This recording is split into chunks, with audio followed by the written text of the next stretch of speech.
ಕಷ್ಟ ಆಗ್ತಿತ್ತು.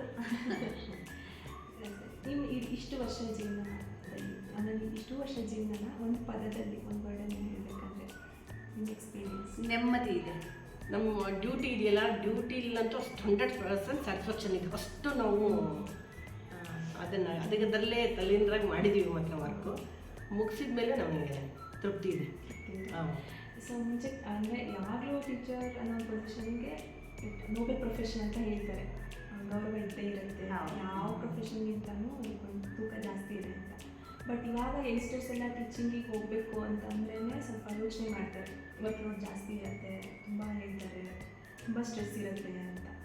ಸೊ ಈ ಚೂಸ್ ಮಾಡಬೇಕಾ ಈ ಒಂದು ಫೀಲ್ಡನ್ನು ಅನ್ನೋರಿಗೆ ಏನು ಹೇಳಿ? ಕೆಲವು ಸತಿ ಅವ್ರವ್ರ ವೈಯಕ್ತಿಕ ಆಗುತ್ತೆ. ಕೆಲವರಿಗೆ ನಾನು ಟೀಚರೇ ಆಗ್ಬೇಕಂತ, ಕೆಲವರಿಗೆ ನಾನು ಡಾಕ್ಟರ್ ಆಗಲೇಬೇಕಂತಿರುತ್ತೆ.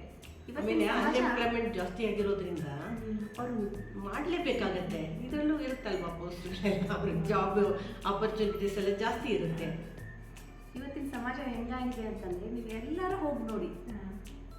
ಉದಾಹರಣೆಗೆ ಒಂದು ಬ್ಯಾಂಕಿಗೆ ಹೋಗಿರ್ತೀವಿ ಕೊಡ್ರಿ, ನಾವು ಅಕಸ್ಮಾತ್ ಚೂರು ಅರ್ಜೆಂಟ್ ಮಾಡಿದ್ವಿ ಅಂದರೆ ಏನ್ರಿ ನೀವು ಟೀಚರ್ ಆಗಿ ನೀವೇ ಹಿಂಗೆ ಮಾಡ್ತಿದ್ರಿ ಅಂತ ಕೇಳ್ತಾರೆ. ಅಂದರೆ ಸಮಾಜದಲ್ಲಿ ಟೀಚರ್ಸ್ ಮಾತ್ರ ಮೌಲ್ಯಯುತವಾಗಿ ನಡ್ಕೋಬೇಕು, ನೀತಿಯುತವಾಗಿ ನಡ್ಕೋಬೇಕು ಅಂತ ಬಯಸುತ್ತೆ.